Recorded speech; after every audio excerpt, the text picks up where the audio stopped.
Setup और कमाई वाले स्टॉक्स की बात करते हैं। गोल्डीलॉक्स प्रीमियम रिसर्च के फाउंडर गौतम शाह जुड़े हैं, जिनके पास टेक्निकल रिसर्च में 2 दशक से ज़्यादा का अनुभव है। गौतम शाह स्टॉक्स के बड़े ट्रेंड्स पकड़ने के लिए जाने जाते हैं और आइए समझते हैं उनसे कि अब उन्हें कहाँ बड़े मूव्स के इंडिकेशन मिल रहे हैं। और टेक्निकल्स के अलावा ऑब्वियसली गौतम शाह काफ़ी फैक्टर्स पर भी नज़र रखते हैं, जैसे मनी फ्लो, हेज फंड्स, ये सब क्या कर रहे हैं, इन सब चीज़ों पर भी काफ़ी पैनी नज़र होती है इनकी। Gautam ji, good morning.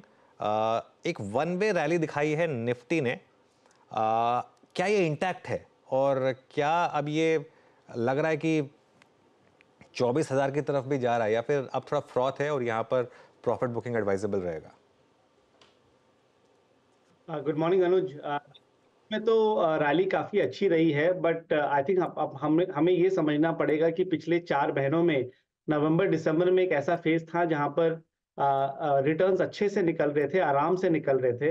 पर पिछले 2 महीनों में आई थिंक अगर आपने देखा होगा कि लिमिटेड स्टॉक्स चल रहे हैं, तो आई थिंक सेक्टर रोटेशन और सेगमेंट रोटेशन एक बहुत इंपॉर्टेंट पार्ट होता है हर बुल मार्केट का, और हमने ये पिछले 2 महीनों में देखा।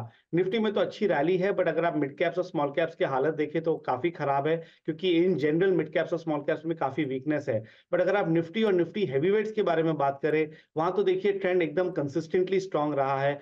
पिछले 6-8 हफ्तों में हम यही सुन रहे हैं कि अब गिरेगा, अब गिरेगा, अब सपोर्ट ब्रेक होगी, बट कभी वो हुआ ही नहीं। और अगर आप टेक्निकल स्टडीज को भी देखिए तो कोई भी स्टडी अभी भी ओवरबॉट नहीं है, even though market life time हाइस पे है। हर बार मार्केट ने सपोर्ट लेवल्स रिस्पेक्ट किया, हर बार मूविंग एवरेजेस रिस्पेक्ट हुई है, और मुझे लग रहा है कि ये बाजार अभी भी काफी स्ट्रांग रहेगा। 22,500 एक इंपॉर्टेंट मार्कर नंबर है। हो सकता है कि यहाँ पर एक कंसोलिडेशन थोड़ी बहुत हो, बट एक बार 22,500 निकलता है तो 300 से 500 पॉइंट की और तेजी निकलेगी। बट निफ्टी में मुझे लगता नहीं है कि कोई परसेंटेज टर्म्स में बहुत बड़ी मूव आएगी। ऐसी बाजार धीरे धीरे ऊपर चलता रहेगा, और सपोर्ट लेवल ज्यादा इंपॉर्टेंट है। तो जब तक बाजार 21,850 से 21,900 के ऊपर है, तब तक मेरे हिसाब से ट्रेंड इंटैक्ट है, और धीरे धीरे 23,400 के लेवल्स तक जानी चाहिए।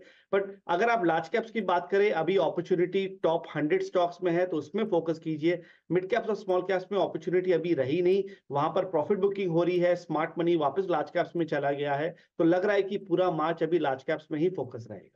ओके, लार्ज कैप पे ही फोकस रहेंगे। बैंक निफ्टी ने काफी अंडर परफॉर्म किया, खासतौर से एचडीएफसी बैंक ने। क्या यहाँ पर साइंस बन रहे हैं कि अब थोड़ा सा रिवर्सल बन रहा है? देखिए, निफ्टी चलने के लिए 3 पॉकेट्स होते हैं। एक तो होता है रिलायंस इंडस्ट्रीज, दूसरी होती है आईटी सेक्टर, और तीसरा होता है बैंक्स। आपने देखा होगा आईटी सेक्टर पिछले 2-2.5 हफ्तों से उसने कुछ नहीं किया, एक रेंज में रहा है। रिलायंस 3,000 के लेवल पे आसपास आके यहाँ पर थोड़ी बहुत उसमें प्रॉफिट बुकिंग हो रही है, बट ओवरऑल ट्रेंड काफी स्ट्रांग है। तो बचा बैंक्स, और ये बाजार 22,500 तक चला है क्योंकि बैंक्स ने इतना अच्छा मूव दिया है। जैसे हमने पहले भी बात किया था 2-2.5 महीना पहले, एसबीआई हमारे लिए टॉप पिक है बैंक निफ्टी में इस साल के लिए, और वो स्टॉक अब 800 के लेवल पे चल रहा है, के आसपास चल रहा है, और लग रहा है कि यहां से भी 25 से 30% की तेजी आनी चाहिए। तो वो तो हमारा एक स्ट्रॉन्ग पिक है ही।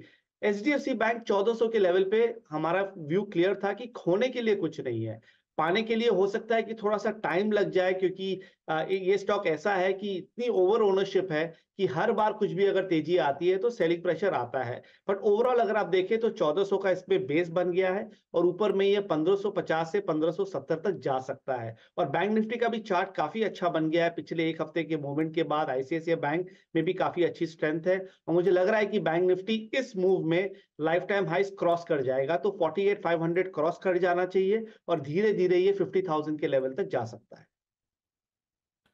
ओके गौतम, नमस्कार। वीरेंद्र बोल रहा हूँ दिल्ली स्टूडियो से। गौतम, आईटी पर आपका व्यू क्या है, स्पेशली नेस्डैक के प्राइस परफॉर्मेंस को देखने के बाद आईटी पे आपका व्यू? क्योंकि लास्ट वीक भी हमने जो हमारा प्रीवियस हाई था निफ्टी आईटी पे, आई मीन दिसंबर 2021 का, उससे अपने आप को पैरेलली अलाइन कर लिया था, बट वहाँ से थोड़ा सा सिंक हुए हैं। आपका व्यू, और स्पेशली लार्ज कैप आईटी पर? देखिए, नैस्डैक का प्राइस परफॉर्मेंस तो ऑब्वियसली काफी अच्छा रहा है, and that has not only help US markets, but that has world India and the world in general. क्योंकि जब यूएस मार्केट स्टेडी होती है ना, तो जनरली ग्लोबल इक्विटी मार्केट्स अच्छे रहते हैं। और वैसे भी अभी एक ऐसा सिनारियो है जहां पर एमएससीआई वर्ल्ड इंडेक्स, जो दुनिया की एक इंडेक्स होती है, वो लाइफ टाइम हाइस पे ट्रेड करी है। तो ये बताता है कि एक global bull market definitely intact है। इस बुल मार्केट में कुछ मार्केट्स है, समझ लीजिए चाइना, हांगकांग, सिंगापुर, जो उतना पार्टिसिपेट नहीं कर रहे हैं, बट इन जनरल दुनिया एक ऐसे फेज में है जहां जनरली इक्विटी मार्केट्स अच्छे कर रहे हैं। Coming to your question on IT stocks, हाँ वो थोड़े से कंसोलिडेशन में चले गए, बट ओवरऑल अगर आप स्ट्रक्चर देखें तो हमारा अभी भी वर्किंग टारगेट 39,400 का है।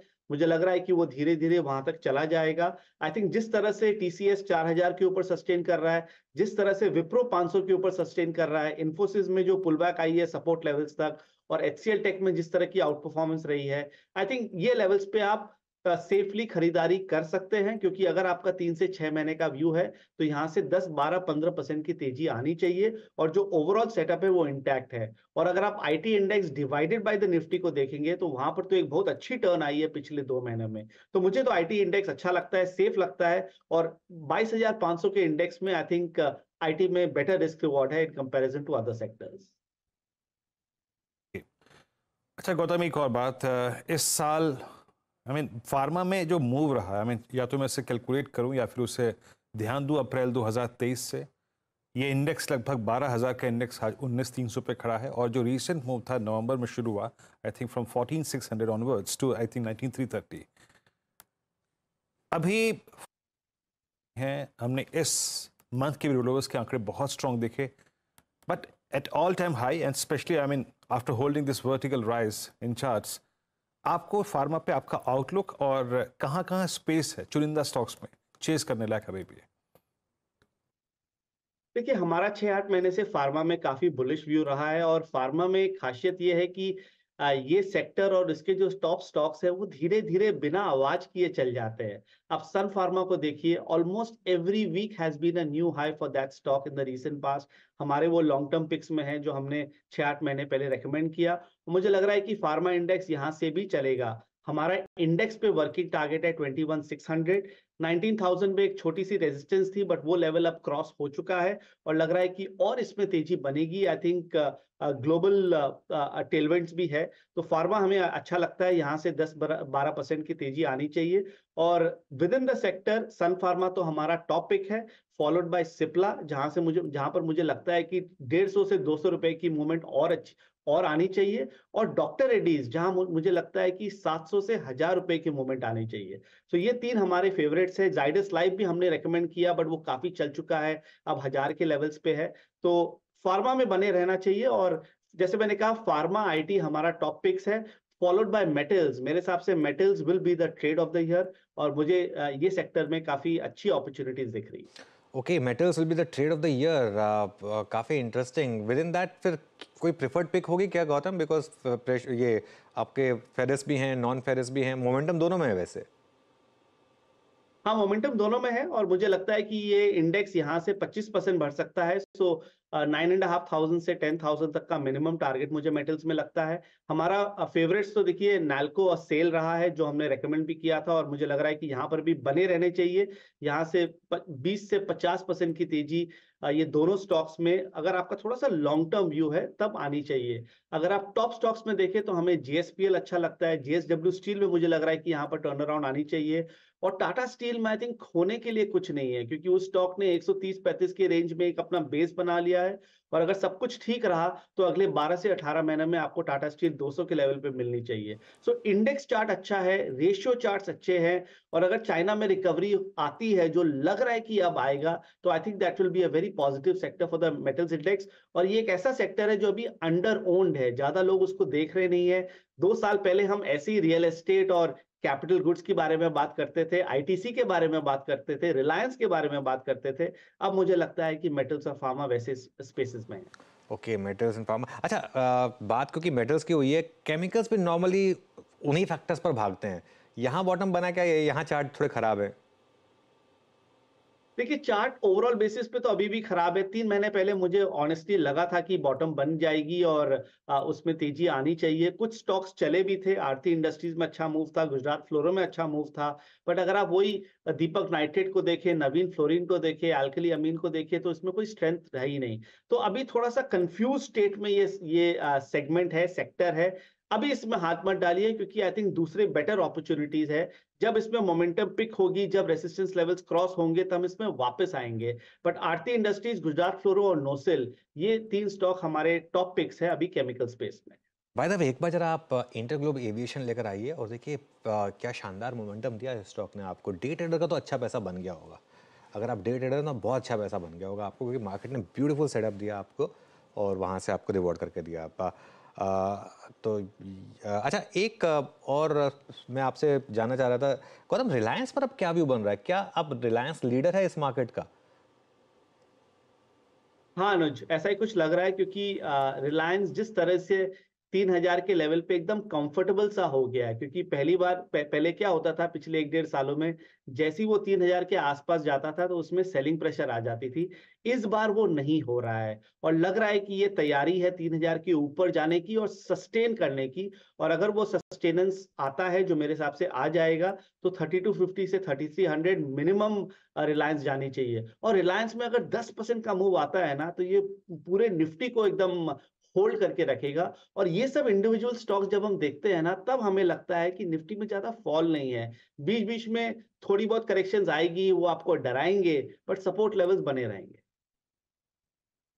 ओके अच्छा गौतम, एनबीएफसीज, ये चंक जो कि जिसकी लीडरशिप एक ज़माने में B2 के पास हुआ करती थी, बजाज फाइनेंस, बजाज फिनसर्व, वो दोनों काफ़ी तंग रहे स्टॉक इस बार। और उसके बाद जो last week I think 2 incidents हुए जिसमें आरबीआई खुल के सामने आया अपने आई थिंक व्यूज़ के साथ, उसने प्राइस को और डैमेज किया। कुछ गोल्ड फाइनेंस कंपनीज में हम इक्का दुक्का दिन एक स्विंग खेल लेते हैं, बट मोर और लेस वीकनेस परसिस्ट कर रही है। लेकिन इसी बीच में हमने इंश्योरेंस स्टॉक्स में अच्छा मूव देखा है। आपका व्यू क्या बन रहा है एनबीएफसीज में, अब जिसमें आपके पास गोल्ड फाइनेंस कंपनियां भी हैं, जिसमें आपके पास एचएफसीज भी हैं और इंश्योरेंस कंपनियां भी, आपका ज़्यादा कन्विक्शन किस तरफ है? देखिए, इसमें 2-3 पॉइंट है। एक तो पॉइंट ये है कि market is now in value mode and it is not in growth mode. तो वो सब जो शेयर थे जो एकदम हाई पीस पे चलते थे, जो मार्केट के फेवरेट थे, 2020-21 में सबसे बेस्ट रिटर्न्स दिए थे, वो चलना बंद हो गया। Bajaj Finance and Bajaj Finserv are great examples.